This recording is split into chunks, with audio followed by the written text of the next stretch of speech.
In this video, I'm going to be teaching you how to make my basket weave tie pants. I guarantee you already have all the tools to make this pair of pants. All you need is scissors, a ruler, something to mark your fabric with, and if you don't have a sewing machine, I'm sure your grandma will let you borrow hers. One last thing, you'll need a lot of ties. I was lucky enough to find a big bag of them at the thrift store. Start by taking apart a pair of pants that fits you good. This is what we'll use as the template. So using this template, I created this template. Don't get scared, it is super easy.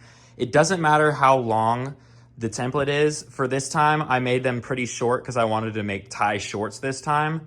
All that matters is this bottom part right here should be 20 inches across. So all I did to make this pattern was I took my ruler from this point, went down 20 inches across, started at that point and went down, and that's what you get right here. When you get done with your first panel, you can just use that as the template for the other side by flipping it over, tracing it, and cutting it out. When you get done, you should end up with 2 front panels and 2 back panels. The reason I did 20 inches across is because it will allow you to fit 7 ties evenly. 4 ties upside down, 3 ties right side up. Once you got your new pattern cut out, we're gonna hem the bottom edge of each panel by sewing it and folding it twice. Remember, there's no pressure while doing any of this. We're not here to make things perfect. We're here to make things and have fun. Here's what the hem looks like when it's done. Now that we have our pattern ready to go, it's time to weave. Start out by marking the middle of the fabric at the bottom and the top. After that, line your ruler up on those points and mark a couple spots in the middle. This is the only measurement we'll go off for the entire weave. No need to overcomplicate. Place your first tie on your middle marks. After that, place the rest of the ties around it, following the pattern of upside down and right side up. Once you got that done, it's time to place your first horizontal tie. Line your tie up with the bottom of the pattern while weaving over and under the ties. Here's a time lapse of what that looks like.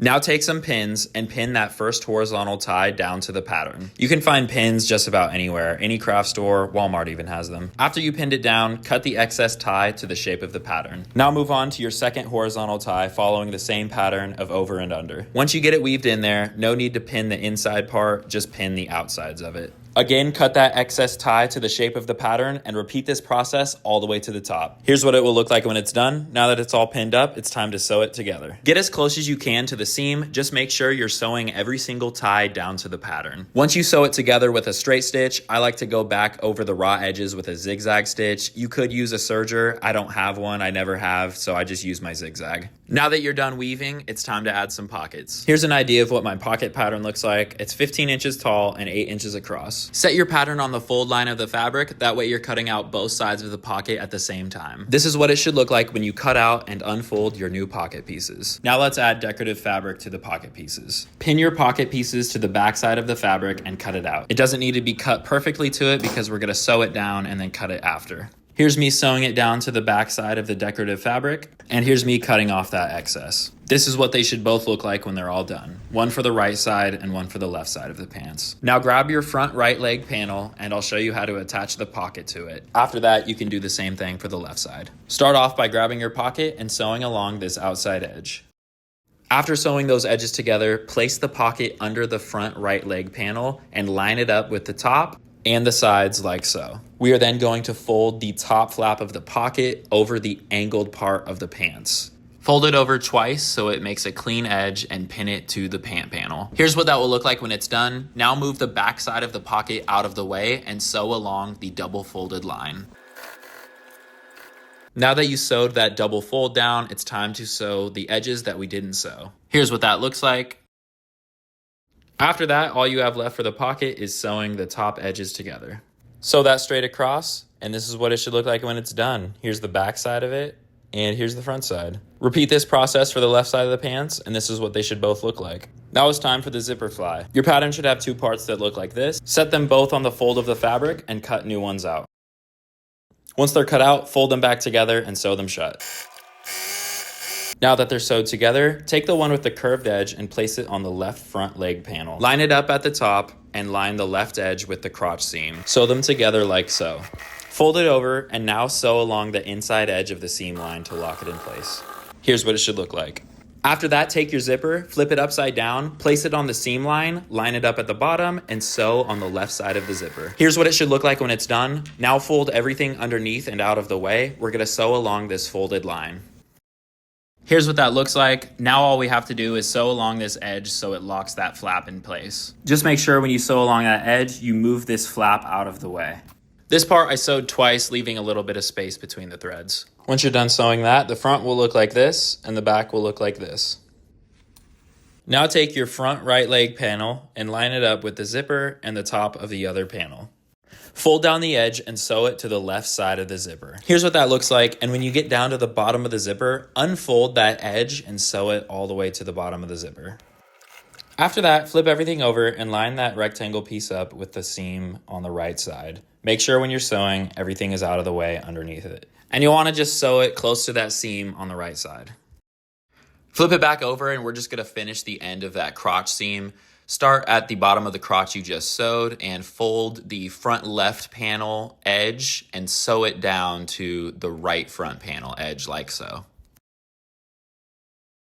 After you did all that, you are now done with the front panels, and now it's just time to take the back panels and sew them together. Line them up like this and sew these edges together. After that, I like to go back and sew the seam down flat, like so. Now we're all done with the front and the back. It's time to attach them both together. Sew them along these two outside edges and the inside edge. Now that the legs are all sewed together, all we need to do is add a waistband, belt loops, and a button. Starting at the inside of the fly, measure all the way around the waist to the other side. Cut out a rectangle that's 6 inches by whatever your waistband was, plus an inch. After that, fold and sew down the ends of the fabric and then one of the long sides. Now line up that long side that isn't folded and sewn and line it up with the top of the pants. Right sides facing together. Sew along the top edge all the way around. Here's what that looks like. This is what the waistband will now look like. Flip it over and in half and sew it along that same line to close it. Here's what that looks like. Now that you sewed your waistband on, it's time to add the button. Line up your button where you want it and stick a pin through one of the holes all the way through the waistband. After that, take a marker and mark where that pin went through on both sides of the waistband. From the point you just drew on the outside of the waistband, measure over the length of the button and draw a line. Now make a zigzag stitch all the way around that line. After that, cut on the inside of your zigzag stitches along that line by folding the fabric in half and cutting it. You now have a buttonhole. Now go back to the other side of the waistband, get your button, and hand stitch it right on that dot. Now that you're done with the button and buttonhole, it is time for the last step, the belt loops. Cut out 2 pieces of fabric that are 2 inches by 3.25 inches. Right sides facing together and sew along those 2 outside edges. Now take your belt loop and flip it inside out. After that, it'll look like this. Now just sew those top raw edges and zigzag them shut. Here's what it should look like when it's done. Now take your belt loop, line it right above that waistband line, and we're just going to sew along right on that line. Now fold that belt loop up, fold the end of the belt loop, and sew it to the top of the waistband.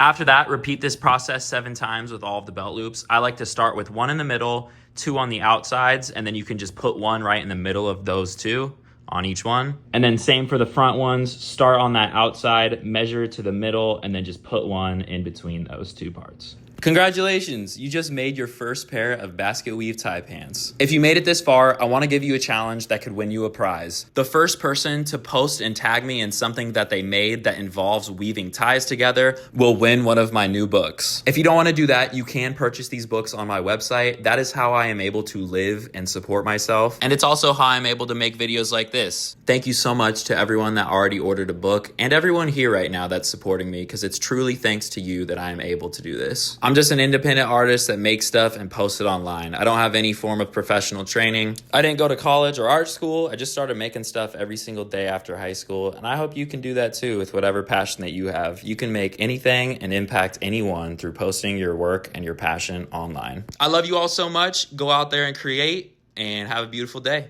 Be you, be infinite.